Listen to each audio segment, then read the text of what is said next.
And welcome back to part 53 of Neptunia VIIR, where today we've got some optional dungeons and some optional bosses to take on. But firstly, I think it's about time I got revenge on this bounty I've left hanging for quite a long while now. I started it in Act 3, got my ass kicked by it to show just how powerful bounties are and why you shouldn't tackle them during the main adventure.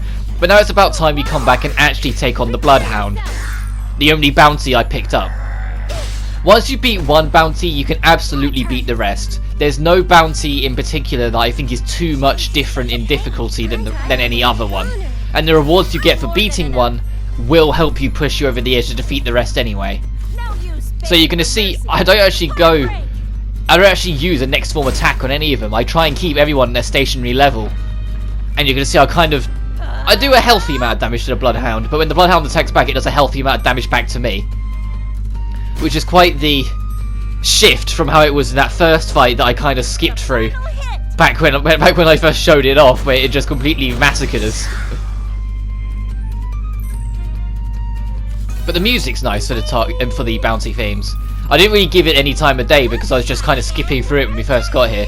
But it is a nice little melody that plays. It's not my favourite track, or even the one I think of at all, really. That there's a lot of other tracks that I think of first. Even from the optional kind of battle themes, because there's two other optional battle themes we're going to be hearing today. One from a target battle and one for the super boss, or the high risk bounty. Also, this attack's going to kill Bloodhound, even though it's got more than half its health. It's weak to wind, and the entirety of Spiral Break is wind based. So just watch what this last hit does. And there he goes. And your reward for killing a bounties are always worth it. Look at how much stuff it dropped. This is the power of lean back to CPU. And we got a super rare strengthening material, which you won't see me really bother with because I've never really needed to. But you can upgrade your equipment with this stuff to push its rarity. Like if you don't want it to be common, you want it to be rare, you can push it to a rare, and then a super rare, and then an ultra rare kind of thing. But once you've done a bounty, you can see at the guild it's done, you can't access it again. But this only applies to normal bounties. When I show off a high risk bounty near the end of this video, you can do them as many times as you want. But now let's go tackle some optional dungeons. Starting with this one that we got, I think, during Noir's episode, that actually has an exclamation mark on it. It means there's an optional event in here, since it's a lighter one and not the reddish pink one. And Takan Road, it's an optional dungeon that's entirely focused on doggoos. There's giant doggoos, there's magic doggoos, there's weird looking doggoos. Every enemy type here is a doggoo of some kind.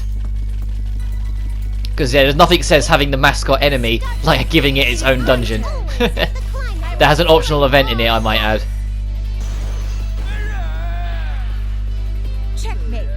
But it's like Grand Doggoo is gone. Then there's a pink version over there. So it's going to be a magic based doggoo. Yeah, Red Grand Doggoo. Really inventive with the names.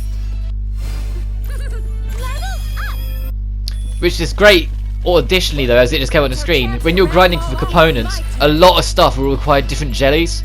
So this optional dungeon might actually be worth keeping an eye on, because you got chubby jellies here. Everything drops a variant of it. I said there's Doggoo jelly, we had pink jelly from the other one. So it's worth keeping a hold of and keeping in memory this dungeon when you're grinding for resources and materials, if you want to go up the ranks.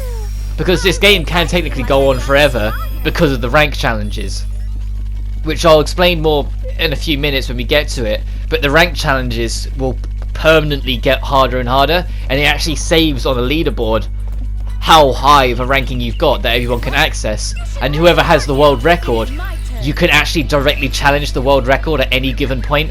Like when you're sitting on a ranked challenge, in the top right it says challenge world record, and it will put it to the world records challenge. And no, there's not a single ranked challenge on any map, even some of the smaller, lesser known dungeons that have lower ranks, that I've been even remotely close to being able to challenge on my main save file. Like, I think the highest I've got is like 71. And keep in mind, you start at rank 37 because your challenge rank is set on whatever your technology rank is.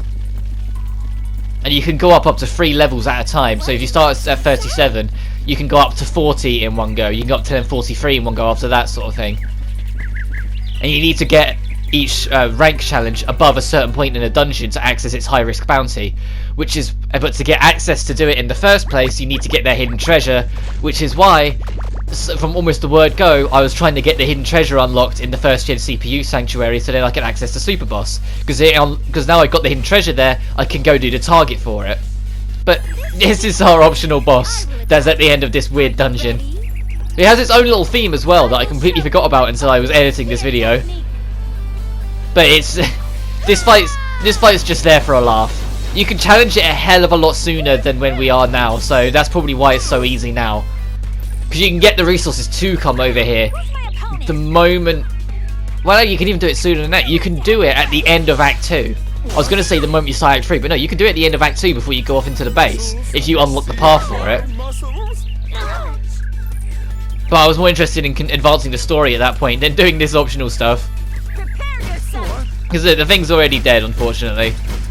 But it's a nice cheeky little fight that they squeezed in here for funsies. That you get to fight Dogu, man. He just literally came out from the ground. And he drops an oddly large amount of experience as well for your troubles. But once you're done, there's really not much else here. Like I said, it's great for grinding components, but you're not going to find magic treasures or anything like that. Once you're done, you're done. So use that ejection button and get out. Next, with the Heart Dimension, they show a dungeon that I firmly believe should have been in the main adventure. From my very first playthrough, and every time I've touched it since, look at this place and tell me why this isn't in the main game. Why is it an optional dungeon? Look at it. It's a corrupted, distorted version of Planetoon. That would have fitted in perfectly into the main plot, with Kurome, because of how Kurome is, being the evil side of Uzume, but Uzume being a past CPU of Planetoon, having a corrupted version exist in her heart. This is probably what the Planetoon begun to look like under her rule because of her chaotic power that she couldn't control at the time. It would have been amazing to have some story threads, or some of that ginormous plot dump get stretched out into here, instead of being all just thrown at us in that one other dungeon. Because this is a cool design, and it's got the final dungeon theme from the third game playing in the background as well. Where it would be a hell of a lot more fitting than the last time we heard it play in this game, back in Act 2 in that one dungeon of Neptune, or Neptune story even.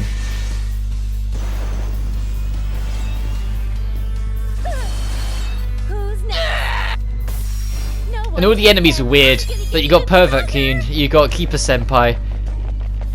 Like, all of them have got weird names and are just really like out there. And you can get some really goddamn amazing ore, but there's one main reward that you can find in here that is absolutely worth going for if you want to expand on the industries of the four nations as much as possible and get all the rewards. And I believe it's this chest coming up right now, after this fight. And I decided against skipping the fights since these videos are going to be short enough as is, so I won't be editing out the fights. There it is, the Secret Pioneering Tech Book. This allows you to make the EX units for route building, commerce, industry and public relations. Because the normal ones, because like without the units you can get to rank 3 on every in every nation. To get to from rank 3 to rank 6, you need those components. To get from rank 6 to the max rank, you need the EX components. And if you're a bit of a trophy nut, you need to max out one of them for a trophy. And so that's going to be a lot of grinding for other resources. So if you can get the component book now, do so. It will save you so much hassle later on. And you're also going to see me actually bother with it because I barely touched crafting this adventure. Which is odd because I was kind of addicted to it on my first playthrough. I was always messing with it every opportunity I got. Then when it came to this Let's Play, I just rarely found a need for it. And the fact that I managed to beat the game without really touching it shows that you can too. But I do make some route building units. There's only like 1, maybe 2 routes in the game that require route building unit EXs, but you still need them to an extent.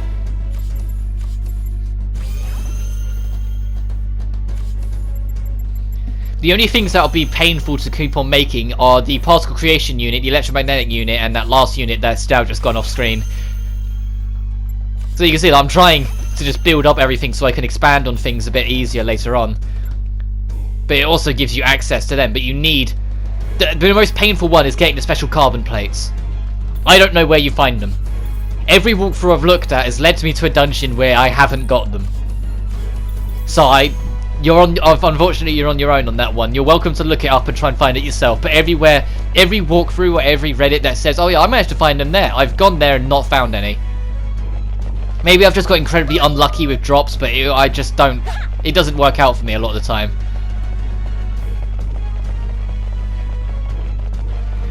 But anyway, that's the only real reward of this place, but it's a pretty solid reward if you want to get everything. So once you've cleared everything out, be on your way out with the eject button again.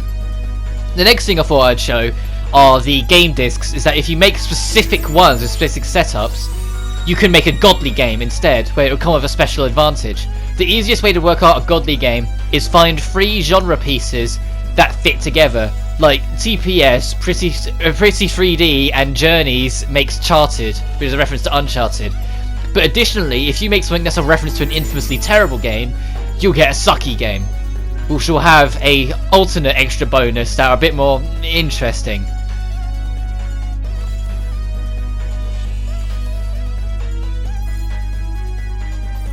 And one of the biggest things I keep on confusing myself with is every time, in every Neptunia game, I go, oh, there must be a trophy for making a godly game. I make it and then don't get one. But now time for the rank challenge. Like I said, your default rank is 37 by the time you finish the game, so you can go up to rank 40. The way it works is that all you need to do to beat the rank challenge is beat the optional boss that spawned at the end, the target. But every enemy you defeat along the way gives you a bonus building up on the left side, like extra experience, lowering the boss's health, lowering the boss's defense, and then lowering the boss's immunity to an element. So if you're really struggling with the fight, it's absolutely worth pushing that bar higher by defeating loads of enemies along the way. And once you've done everything you've done, you're ready to go fight the boss and listen to this amazing theme.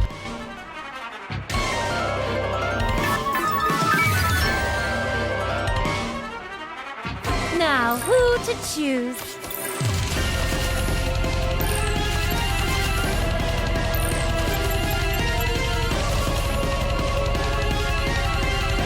Do ours effect. Thanks a bunch. Target confirmed. What? Annihilate. Oh!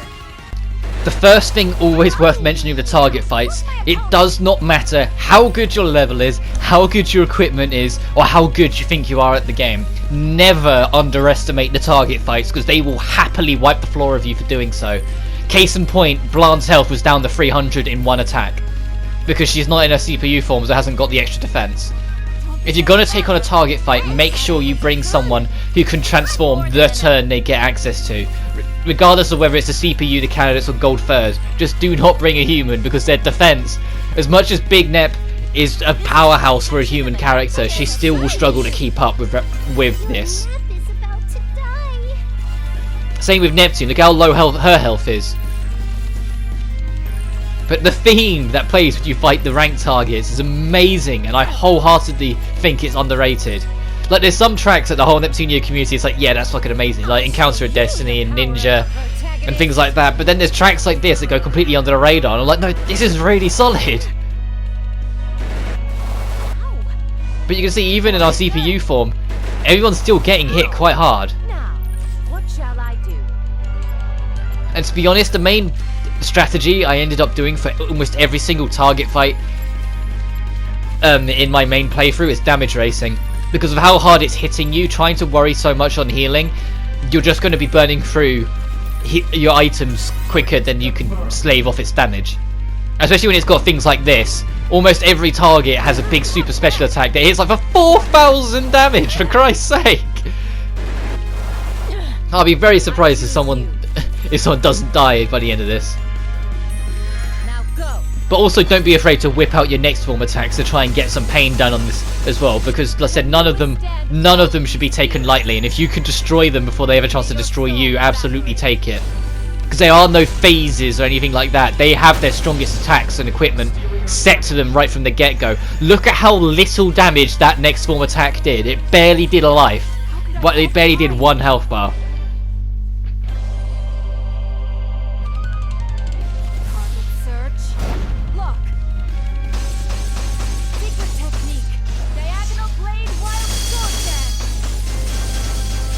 barely into 2. The final strike. But I have such a blast fighting all the targets. There's like 3 or 4 targets on my main save file I never got around to doing because I kind of burnt out. Because there's a target in every single dungeon in the game, including every optional dungeon. And all of them have a high risk bounty tied to them if you can beat their rank challenge twice. Which is how it works, because we're going to have to do the rank challenge to get rank 40, and then we have to set, and then we're going to be setting it to rank 43 and have to beat it again. Then you get access to the high risk bounty for an area. But going from rank 40 to 43 isn't enough of a gap that it should be too much of an extra challenge for you. If you can beat it at rank 40, you can beat it at rank 43. Especially because the equipment that this son of a bitch is going to drop when we beat it, if you're not well equipped enough afterwards, you're gonna be after you kill it kind of thing. But the guard Orcus has just gone down. Look how much it drops. And there's a super rare in there. And you also get lotto boxes as well, which are randomized goodies in a box that you have to open. Which might sound like loot boxes, but unlike the scum of the earth, you don't pay real money for them. It's just a little gambled reward kind of thing. You just get it. You don't pay any money, you just need to defeat a powerful enemy and it will give you a chance. And if you don't like what you got, well, you can just quit. And then try it again. See, we got 2 of them, and since it's the lean box one, it's going to be equipment that apply to either the humans or Vert. And from that one, I didn't get anything too special. But let's actually go through our new equipment, and you're going to see me do the usual rundown of going past every character and just clicking on everything and seeing like, okay, who got what? If anything. But that's a degrade, so that's a negative on that one. Black Clover for Netgear. Oh, and a nice black flare. I really like that one. I like it. I do too, Netgear. Does it fit me? I really like the colour scheme that I've got going on here. Good job past me. Don't put glasses on her. Look, she's doing fine without them. I like it. God, I've still got the fucking tunnel armour on Uni. I think that's it for everyone getting stuff, but I still do an obligatory check anyway. Yeah, that'll be everyone. But once you've done the rank challenge once, go back in at rank 43 and then do it again. But from the components I have, at this point I'm preparing for the super boss. Because you don't fuck around with Delphinus. End of. If any of you like watch any of my odd little videos I've uploaded over time, watch the fight with Delphinus I did on that one. It's in its own playlist. I've made its own playlist for all of my first experiences with Neptunia. It's like one of the last videos, and look at how intensely close it was. Does it look alright? On this one, it's not as close because I know what I'm doing and know what to expect. Good. But oh my god, and I'm even a lower level than I was when I first fought Delphinus. It's just I know what to expect better. But once you go in, you can go in with a higher rank challenge. And this is where the game's saying, if you're connected to PlayStation Network, you can actually challenge the world record at any given point, which is 238 in this one. And given you can only go up by 3 ranks, so I just say, you know what, fuck that, and go in at rank 43 to repeat the challenge a second time, so then we can get access to the high risk bounty. To which I cut away from doing because I felt like it wasn't worth showing. But now you have access to the high risk bounty of Delphinus, which is the hardest fight in the game in my opinion. By quite a stretch as well. You do need to enter on a rank challenge for Delphinus to appear, but it doesn't matter what rank. Delphinus' stats won't change. So when you're ready, head over and, well, I hope you're prepared for a brutal fight. This is Delphinus.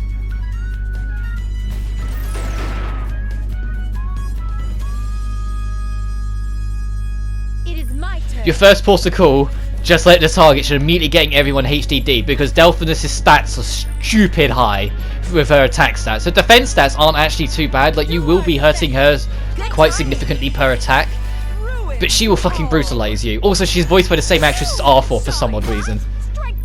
But look, her basic attack did 3,000. Like one basic hit, it was nothing special, nothing fancy, it just smacked 3,000 straight off you. That's what I mean. If you're going with the 4 CPUs, which I highly recommend, every CPU has a different buff that they can apply that I recommend spending the first turn applying. I'll crush you. Especially with characters like Blanc and Noir, where they have really wide range on their defensive abilities, they can make sure everyone's getting the defense buff. This protection's pretty Physical and magic attacks are as strong as each other, so it's entirely up to you which one you fancy taking. This recording was actually my second attempt at the fight, because the first one she just fucking decked me. And it's entirely because of her ultimate. Her ultimate attack, which she'll start using in the second half of the fight, because she is actually phased, she can spam. And if she happens to use it twice back to back, it's over. Unless your stats and equipment are absolutely godlike, the fight's over. And it's how the first fight ended. She just used it twice and everyone died. This is nothing. Almost every single one of her attacks will try and inflict poison as well. And it's a much stronger variant of poison than normal, so if you're inflicted by it, you absolutely need to get on top of it, because it will rip through you a lot faster than anyone else's version of poison. I don't know why she has that super boss extra, but she just does, and you need to be prepared for it. So now we're in our CPU form, we've got more reasonable damage we're taking from it, but it's still nothing brilliant. Now go. And if you're struggling with this fight, just keep at it, and if you're really struggling, go back to the Colosseum and grind for better equipment for those boss rushes. Or carry on doing the rank challenge further to try and get higher ranked equipment, and go from there. But either way, do not expect to breeze Delphinus regardless of how good your equipment is. Even with my main equipment on my main save file, if I decide to rematch Delphinus at any point because I want her armor set, she still kicks my ass. Look, Neptune's dead, and she was in her next gen CPU form and she's gone.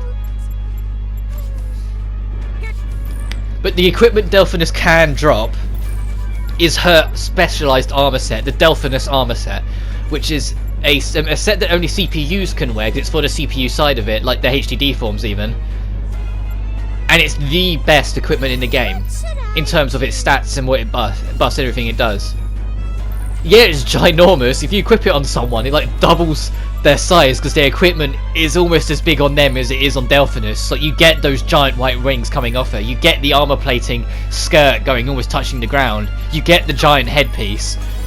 Like, it looks ridiculous, kind of thing, but it is amazing. And on my main save, and I recommend you do the same, because of the base defense and the next forms being as good as they are on the next gen, on the main CPUs, especially in their next gen forms, put it on the candidates. Like on my main save file, I've got it all on Netgear, just because the candidates are still very powerful and effective in battle, but giving them that extra defense boost that the next gen CPUs get by default can make the difference. You're also going to see throughout this fight, I set up a lot of counter states to try and save my ass as much as possible, because I know some very dangerous things are coming my way. This is for game. Especially now Dimensional Slice is about to come at her, which I said, with it being the strongest attack in the game that we can perform, Endure my long it'll probably push her into phase 2. I don't actually know precisely where phase 2 is, because just because she enters it doesn't mean she's going to suddenly use her next attack. Like, this is definitely beyond that point. I just don't know where the threshold actually is, because I don't feel like it's actually at halfway.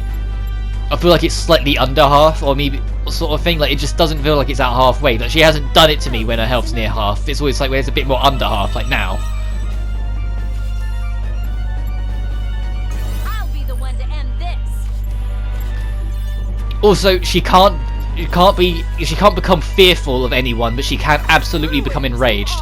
And with her extra damage, the fact that enraged does extra damage on top of it, not good. But you can see I'm going to go for Infinite Spear here, on the absolute prayer that I can kill it before I let it have access to its ultimate. Can you withstand? Because if it hits us with its ultimate, it's going to become very troublesome. Evaporate. And it's still not enough. She's still got half a bar to go. And at this point I'm shitting myself a little, because I'm like, oh no, she's definitely going to use it next turn. I need to defeat her next turn. Who should I choose? But then Noir, the saviour she is, has 17 AP, so she can definitely use Diagonal Blade Dance and steal another attack if it somehow lives, so you don't get to see the ultimate.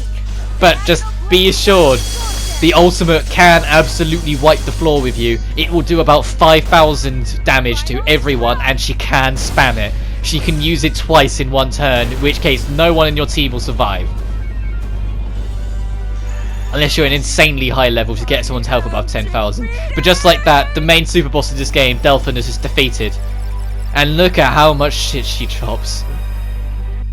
I have to be more focused. If you can get somewhat consistent with defeating a high risk bounty, any of the high risk bounties, do so. Unlike the normal bounties, you can repeat high risk bounties as many times as you see fit. Level up. And everyone get levels up to around level 80, or 78 for Noir. How did Noir fall that far behind? Why did everyone so far behind? Did it. Ooh, Like, what? Why is Uzume level 86? What the hell? Why, I didn't realise the level difference had got that wide. Anyway, next time on Neptunia V2R, we'll probably tackle the Senmeo Labyrinth. I've yet to actually record next part, but until then, you guys take care now.